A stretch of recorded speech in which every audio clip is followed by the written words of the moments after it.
There is something really strange with MBBS. You spend years preparing to get yourself into a medical college, and once you get in, you realize that getting in was the easy part. But that is not even the strangest thing about it. Hey all, I'm Jeeva Sruthi, and I've completed my second year university theory exams like 2 days ago. And today we'll talk about the paradoxes of medicine and how I navigated through those. So let's get going. When I joined MBBS, I thought that the main challenge, honestly, would be the syllabus. But now, having gone through 2 years of it, I think that the stranger part is the number of things that seem to contradict each other. The more you learn, the less you seem to know. The more resources you have in your hand, the harder it becomes for you to decide what to study from. And more often, studying harder isn't even an answer. Let me explain. The more you learn, the less you feel you know. This one hit me pretty early. You start with one and a very simple goal in mind. I just have to learn the human body, that's all. And then comes anatomy, followed by physiology, and then happens pathology and pharmacology. Suddenly, one disease isn't just a disease anymore. There is a mechanism, a pathway, a histological change, some clinical presentations, a drug, a side effect, and 10 other things which you need to know before you could finally understand the original thing. So the more you learn, the bigger the picture becomes, and the more you realize that there is still so much more outside the picture. So learning makes you more aware of what you know and what you don't know, and realizing that early is important. More resources, less clarity. When I was preparing for NEET, the question was, where do I find enough resources from? But after joining MBBS, the question became, out of these 18 resources, which one am I supposed to use? Textbooks, class notes, seniors' PDFs, other PDFs, YouTube, and the list goes endless. And everyone on the internet has an opinion about which resource to use. And sometimes having a lot of resources does not make you more knowledgeable. It gives you a lot of options for you to choose from, and in my case, gave me more anxiety. So the smartest thing to do is to not look for another book or another PDF, which everyone recommends, but to stick to the one which you already started and understand that completely. Trust me, it works. More hours does not equal more learning. You might spend 6 hours studying every single line of whatever there is, underlining, highlighting, color coding it, making it look aesthetic, and reading it one more time. Someone comes and asks you, you read this right, can you please explain? Suddenly, your brain goes numb. Then there is this other day where you spend just 1 hour of focused learning and recalling it at the end. You remember far more better. What just happened here?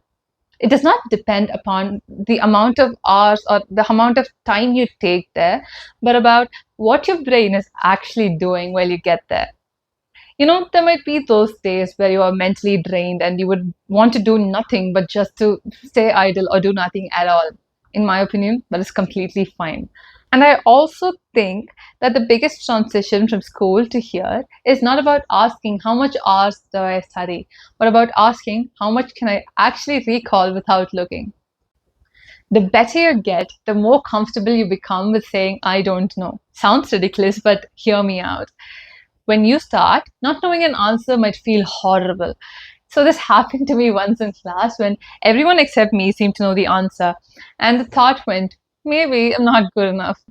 As I started reading more and understanding, I've realized that not everyone can know everything. It's humanly impossible to.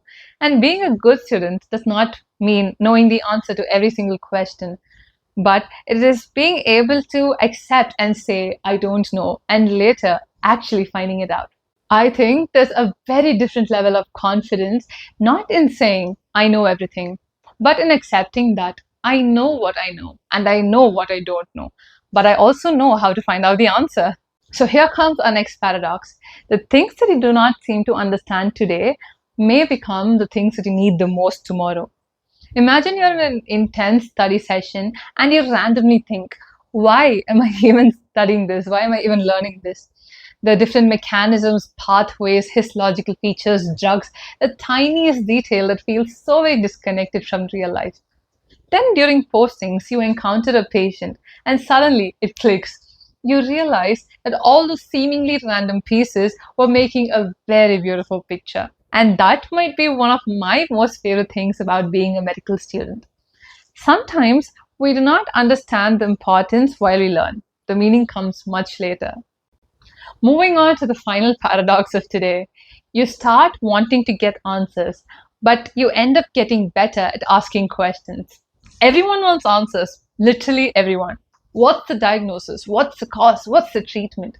And eventually you start asking questions. Why does this happen? Why does this symptom occur? Why is this drug being prescribed? What am I missing?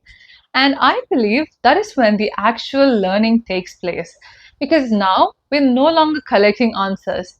We are learning how to think, and that makes all the difference. Maybe this is what makes it so strange.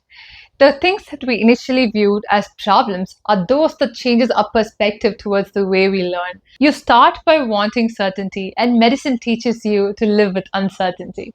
You want to know everything, and you realize that you never will.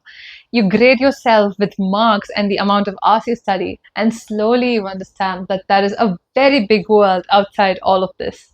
I'm still somewhere in the middle of all of this, trying to figure it out one step at a time. But if there's something that I've understood so far, is that MBBS is not just teaching us medicine. It is slowly changing the way we think. And maybe that is the biggest paradox of all. If you've made it to this point of the video, firstly, congratulations and a heartfelt thank you from my side. And if you are a medical student, then do let me know about the biggest paradox you've faced. Until next time, stay curious. Bye.